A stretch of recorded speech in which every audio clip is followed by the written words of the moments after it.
Greetings, everyone. Pete Pardo here from Sea of Tranquility. Welcome to another edition of the Monsters Den. Today, once again, it's all about Chris Alo's picks. Chris Alo in the house. What's happening, my friend? How are you? Hey, Pete. How's it going? Thanks for having me again. My pleasure. My pleasure. The fans are loving hearing what Chris is watching this week. So I called up Chris and I was like, you got anything that you watched recently you can talk about? He's like, yep. So I'm going to let Chris have the floor here and talk about some pretty cool horror flicks, monster flicks, sci-fi flicks, and maybe a couple not so cool ones. So go for it. Awesome. Thanks, Pete. Well, the first one is one that you and I talked about recently. I just got the Blu-ray. I had it on DVD, but I couldn't find the DVD. But this came out, I guess a couple years ago. But I just did the upgrade, and it's At the Earth's Core, which is stars three genre icons: Peter Cushing, Caroline Munro, and Doug McClure. Peter Cushing, of course, from all the Hammer stuff, and of course a little movie named Star Wars. Doug McClure has been in a ton of stuff, including one of my all-time favorite monster movies, Humanoids from the Deep. And the gorgeous Caroline Munro was a Bond girl. She was in Maniac. She did stuff for Hammer, Star Crash, and this is awesome, stupid, cheesy fun. It's Doug McClure and Peter Cushing are in a submarine tunneler that they decide to tunnel into the Earth to go through the Earth's core. This was originally written by somebody. I can't remember. Is it Edgar Rice Burroughs or somebody? I don't know. I can't read it. Somebody a lot smarter than me.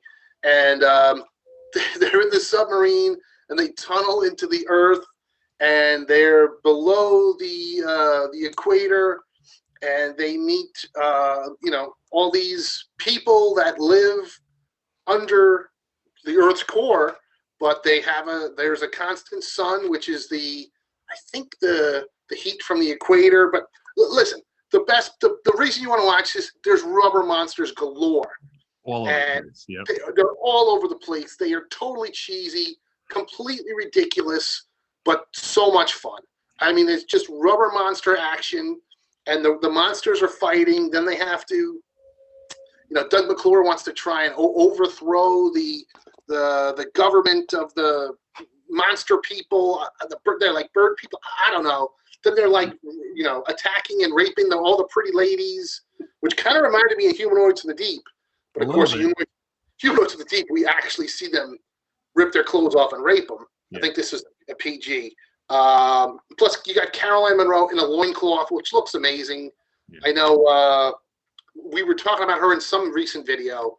I mean, she's a hell of a special effect, if you ask me. So, and I tell you, this disc looked incredible. I mean, I wish I could have found my DVD to do a comparison, but man, it looked. I mean, this is from movies from 1976. Wow, so Peter Cushing must have done this right before Star Wars. But man, the disc looked great. It's loaded with extras. There's interviews, trailers. There's a running commentary. So I think I picked this up for like $14 on Amazon like 2 weeks ago, and watched it last week, and it was fun. If you like stupid rubber monster movies, At the Earth's Core, it's a hoot. Yeah, I bought that a couple months ago, and it looks absolutely phenomenal on Blu-ray. So that is an Edgar Rice Burroughs story. Okay. From the book. That's part of the Pellucidar kind of series of stories that he wrote that has the main characters going and visiting this kind of lost world with dinosaurs and all that kind of stuff. And that is an Amicus picture, which Amicus was probably the number 2 big British film, like horror sci-fi film studio behind Hammer, and then Tygon was probably the number 3. Right.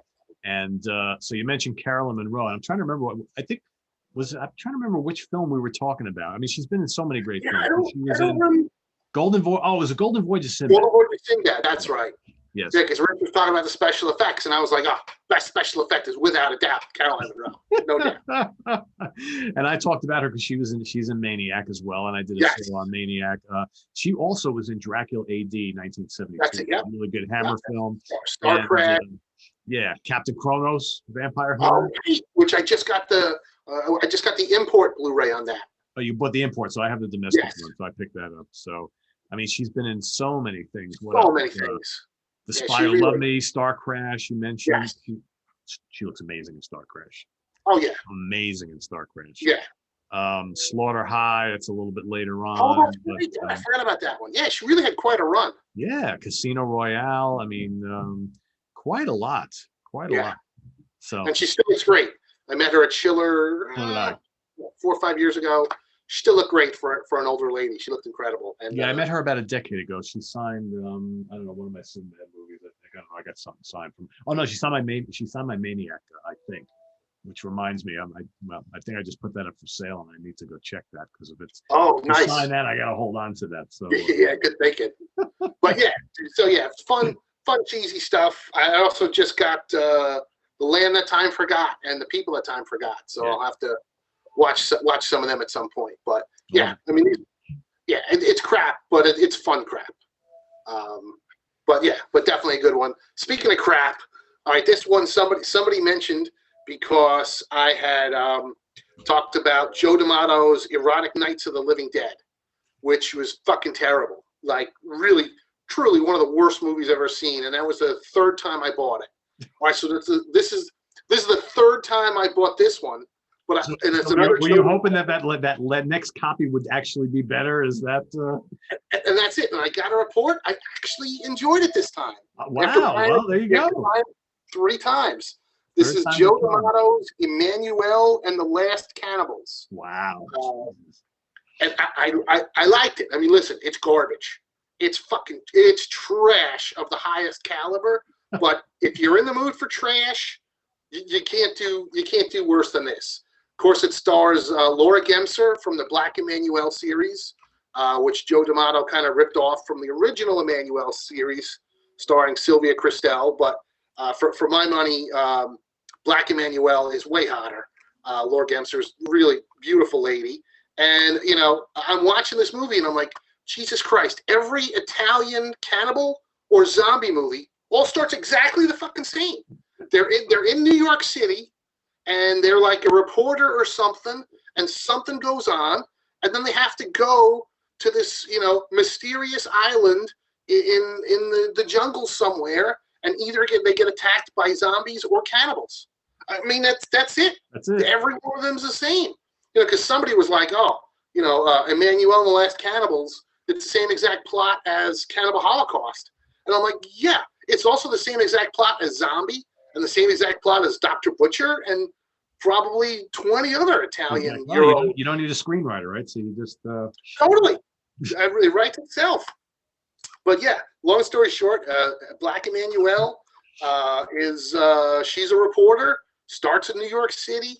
She watches some snuff footage, which is fairly convincing, of some people in some weird indigenous tribe that eat people for some reason.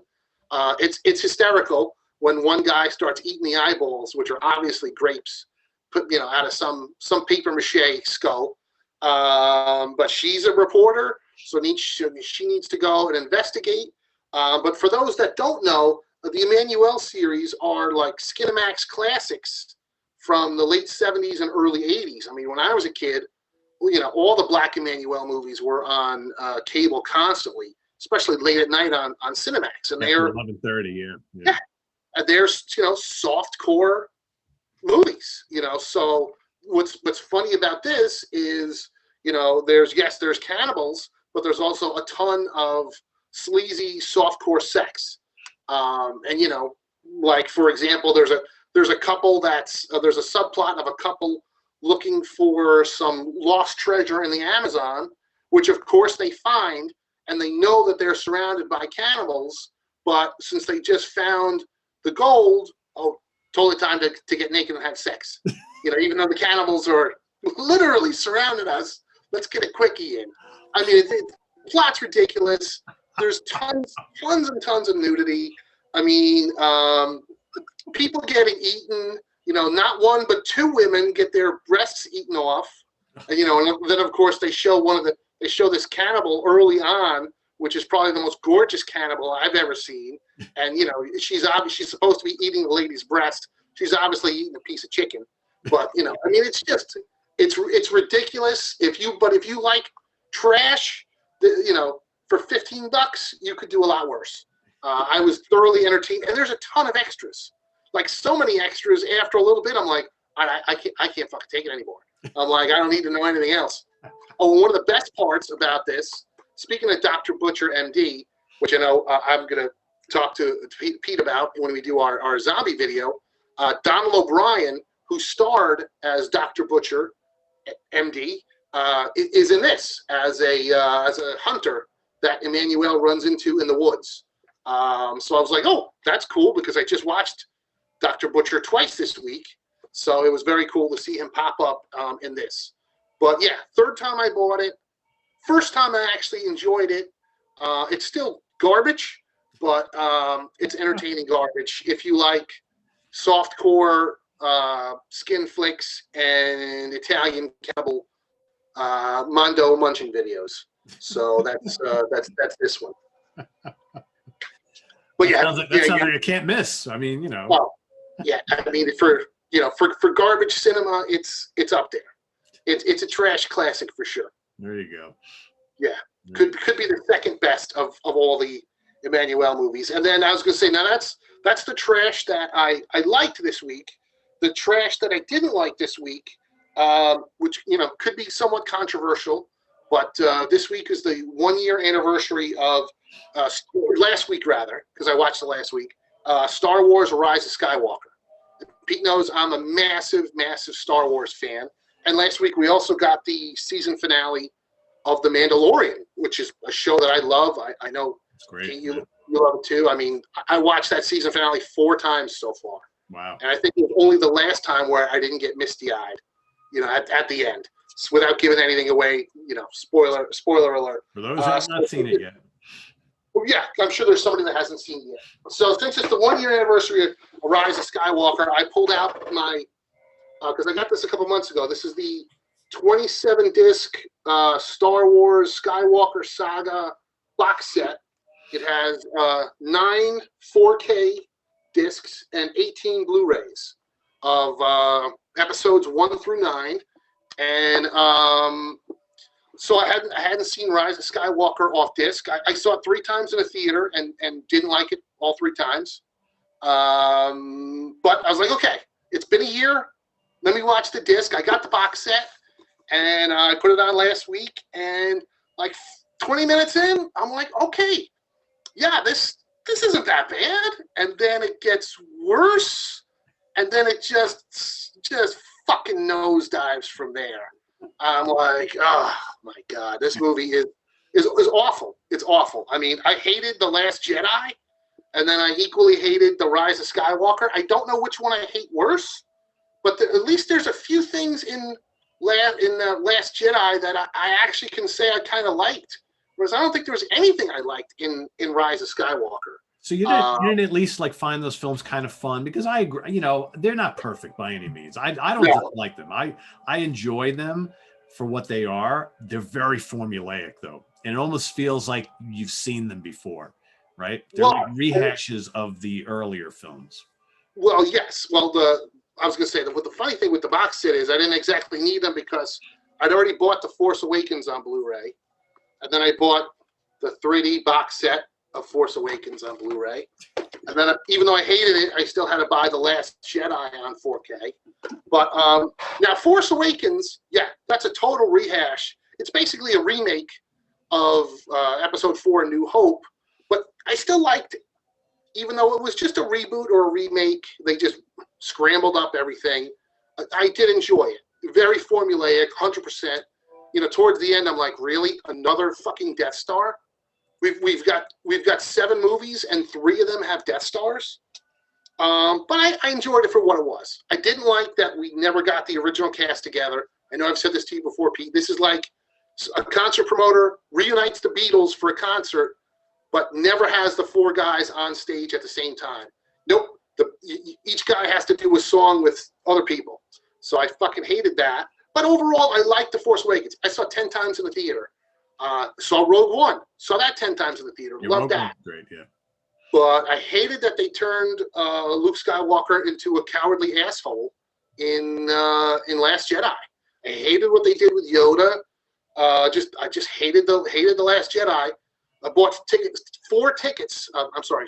Me and my buddy Sean, before seeing it, we bought tickets for 4 screenings of the Last Jedi, and every time we went, we're like, oh God, this is terrible. So for Rise of Skywalker, we only did 2.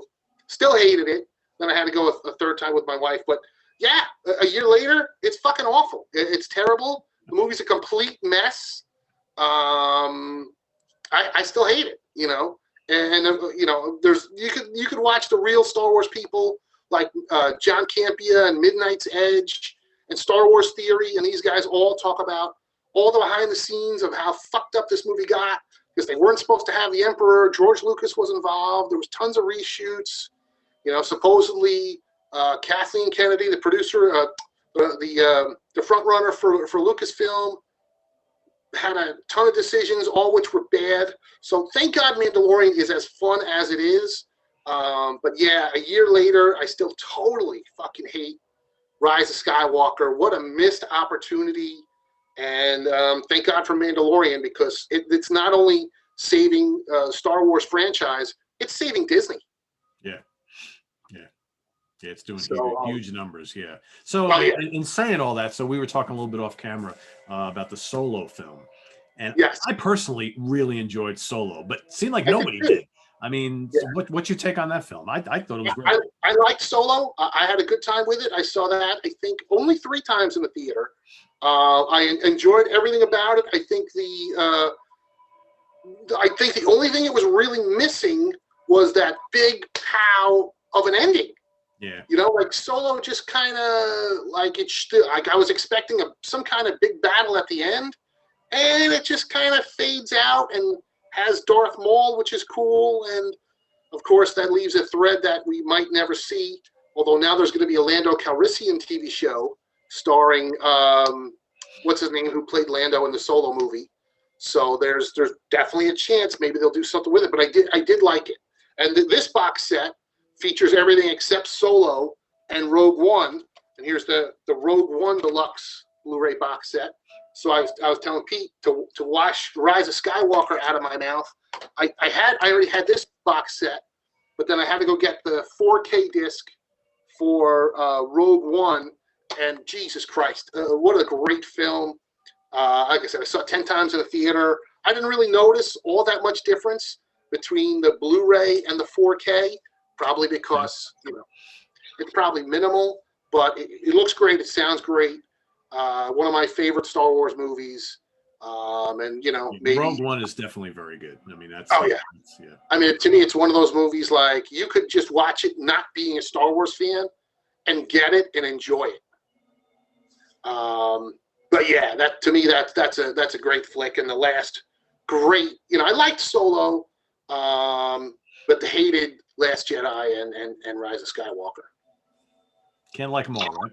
No, that's it. You know, it's like a band that puts out a couple shitty records. You know, maybe they'll get one that'll hook you. And hey, Mandalorian's great. You know, I say it all the time, not to complain, but you know, how is it that the guys making the Star Wars TV show got it so right, and the guys making the Star Wars movies really had a couple hits and man, a lot of misses. Well, look at DC, right? DC True. has had this long run of pretty damn good shows on the CW, right? All, you know, Arrow, Flash, all this stuff. And they have such a problem with cranking out consistently good films. Perfect example. Perfect example. I mean, we could have talked about. I actually pulled one of my stinkers this week. Was you know, I talked about Star Wars instead, but the Birds of Prey movie, which was a stinker, and the only reason I bought it was to get the coupon code for a couple free weeks at HBO Max, so I could cash it in to watch Wonder Woman. And I hated Wonder Woman 84. I thought that was boring, and just the plot was nonsensical. And when we talk about a movie you could pick apart, holy shit. Yeah, I did a whole review of that film on Comic Book Geezers, and I didn't hate it, but I certainly didn't love it. And as a follow-up to that great first film, Yes. failed. Yeah. Yeah. Talk about She's shit. great. Bad. And she was great in the film. And I mean, I love her as the character. She's Yeah. a good actress. She's gorgeous and all that kind of stuff. But it just felt like she really didn't have anything to do in the film. No. And like, not to get off the rails on this conversation, but she used that magic lasso like it was Spider-Man with the webs. I mean, every time you turn around, she's using that for something. Totally. And why did they bring Steve Trevor back? I mean, I thought that was, why kill him off? You're going to bring him right back. And the neither of the two villains were strong enough, in my opinion. And that's, I think, was one of the biggest problems. The central theme is like, oh, we can grant your wishes. Yeah. It reminded me of those, and I'm sure you've seen them, Pete, the really bad horror movies from the early to mid 90s, Wishmaster. Oh, yeah. It was like, and then the guy was just, he would go around granting wishes, and then, but you always got screwed. Yep. I'm like, to me, that's what this whole movie was. Yeah. I'm like, but yeah, there was so much stuff that didn't make sense. I'm like, okay, so you bring Steve Trevor back. He was a World War I pilot in 1918, but he's going to jump in a jet in 1984 and know how to fly, no problem. It's all gassed up, and let's just go to Egypt. How does Wonder Woman know how to make the whole fucking thing invisible? Right. I did it once, and she can fly. But wait, how can she fly in 1984, but she can't fly in Batman vs Superman and Justice League? Right. And why was the movie even set in 1984? I don't know. That was my first question. Yeah, why? What's so special about 84, right? I thought it was going to be tied into something, like I'm sure most people. Yeah.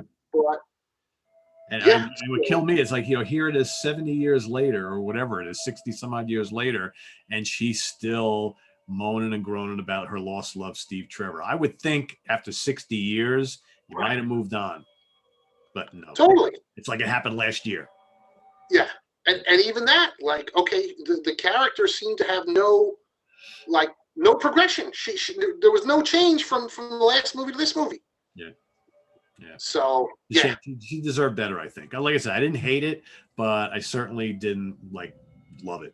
And yeah, I mean, I can't tell you how many times I hit pause just to see how much longer I had, and I was like, oh Jesus, and I'm like I've timed it. She didn't, after the shitty thing in the beginning with the little girl in the mall, which was so stupid. It was like the worst sequence of the whole.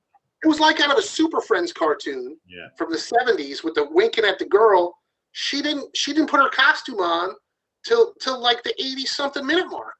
Yeah. So we had like 80 minutes of talking and wishing. So yeah, that was truly that was. I did text a buddy when I was watching. He's like, "How's Wonder Woman?" I was like, "It's bad." My actual words to my buddy Glenn were, "It's Rise of Skywalker bad." And I think Wonder Woman could have been worse, because Rise of Skywalker is terrible, but I guess it's not boring. There's a lot of shit blowing up and stuff. Wonder Woman is just fucking boring. But so yeah, a couple of stinkers this week. But listen, I'm sure some people will disagree with me and you. So that's the way it goes. That's the way it goes. That's the way the ball bats. Right? Yeah, that's the crap I watched this week. In addition to the zombies, which we'll talk about next week. We'll talk about next week. Yeah, exactly. Yeah. So I want to thank Chris for coming on and talking about some shit he's been watching. Good shit, bad shit. Don't touch that dial, because Chris is coming right back, because I'm going to review the brand new Blu-ray, long awaited, for Chris Frankenstein from Hammer. So stay tuned for Chris and I. We'll be talking a little bit about that. Visit us on the web at www.seatranquility.org. We're on Facebook. We're on Twitter. Of course, we're here on YouTube. All the damn time. That's right. All the damn time. So coming up, more Monsters Den. Have a good one, everybody. We'll see you soon. Bye-bye.